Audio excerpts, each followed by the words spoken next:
Hello everyone and welcome to Film Sandwich. I'm Kid Ron Burgundy, and on today's episode we are talking about the YoloBox Ultra's NDI video capabilities. Now, I did a full review on the YoloBox Ultra, which there's a link in the description below, where I go through basically like every feature that it has, including the NDI, but I wanted to delve a little bit deeper on how to set up the NDI and get it all attached and what you could do. So I have connected my YoloBox Ultra down here. It is going to be my live switcher for this video, as well as connecting the NDI video.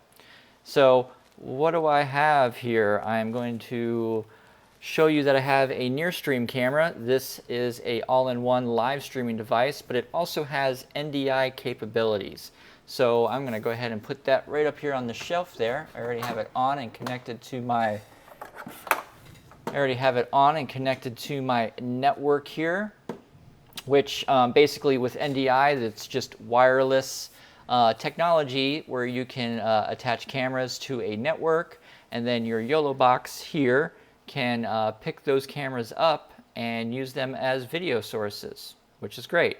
I also have an older iPad here. I don't really know how old it is, but I've had it ever since I've had my DJI Phantom 3 Pro, so that was a while ago, probably 10 years by now, maybe, or 9 or 8 or something like that, but definitely a while ago.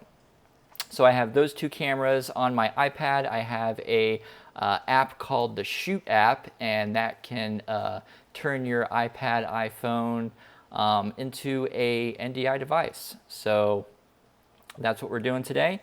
And I'm gonna go ahead and put my top-down shot here and show my YoloBox Ultra. And if you want to add an NDI camera that is already on your network, you go right down here. You can add up to 3, and you do need to pay $100, I believe, to get a license for that. But once you do that, you can add NDI cameras. So right here you can see that I have 2 different cameras. One says iPad with the Shoot app, and the other one says localhost VM3300259. I don't know what all those other numbers are for, but the VM33 is the model of the near stream camera, so I'm going to go ahead and add that one first. And as you can see, that is getting picked up right there. So here is my near stream camera here on the shelf, and then you can see it there. And then next we're going to go ahead and add the other NDI device, which is going to be the iPad. iPad, done. All right, so now I have the iPad set up here. I don't really have a good way to prop it up there, so it's just going to be kind of like that. So I'm going to go ahead and cut to one of these cameras here. This is the iPad camera, which I have a horrible way of propping it up here right now. So let's see if I can take care of it right there. That's a little bit better. So this is the iPad here. The only thing that I do notice on the NDI cameras, here's the near stream camera, is that there is a little bit of latency in the video feed compared to the other cameras. So here is my regular Canon R5C that's plugged in directly into the YoloBox, and it's using a USB-C, kind of like a webcam. So that one is going to have no latency. But now when you come over here and you're seeing me talk and stuff like that, and probably move my hand, you'll notice that there's a little bit of stutteriness and latency there. So I don't know how that could be remedied. You know, maybe if the cameras are newer cameras and they have more current Wi-Fi technology in there, they'll work a little faster. But usually with any wireless technology, even if you had like a Blackmagic or any kind of like video transmitter device, there's always going to be a little bit of latency because it's just, you know, a video signal going through the air. So it needs to get from one place to the other, but it doesn't have like a solid, you know, copper wire to run along.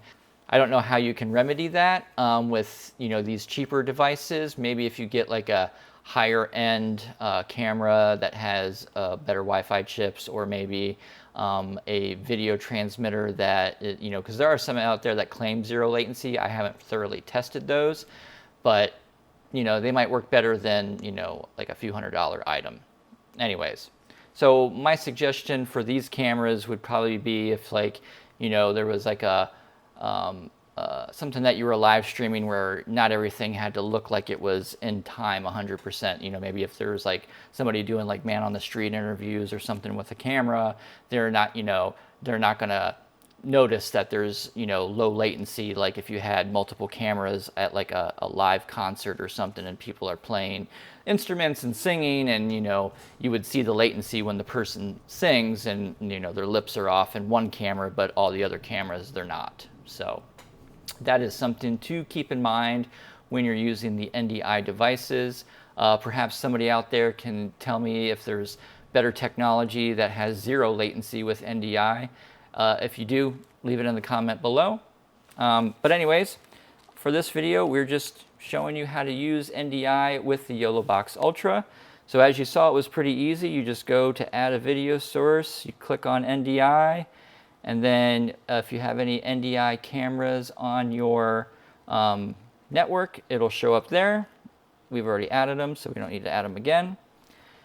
And then that is it for today's video on the YoloBox Ultra's NDI features. It's a really awesome feature that for an extra $100 you can have wireless cameras connected to your YoloBox Ultra, which, you know, sometimes you just can't have wires ran all over the place. You just gotta be wireless. So that is a great feature to have. And I wanna thank the YoloBox team for providing that to us. I wanna thank everyone for watching. Make sure you like and subscribe. Catch you in the next one. It's a brand new day.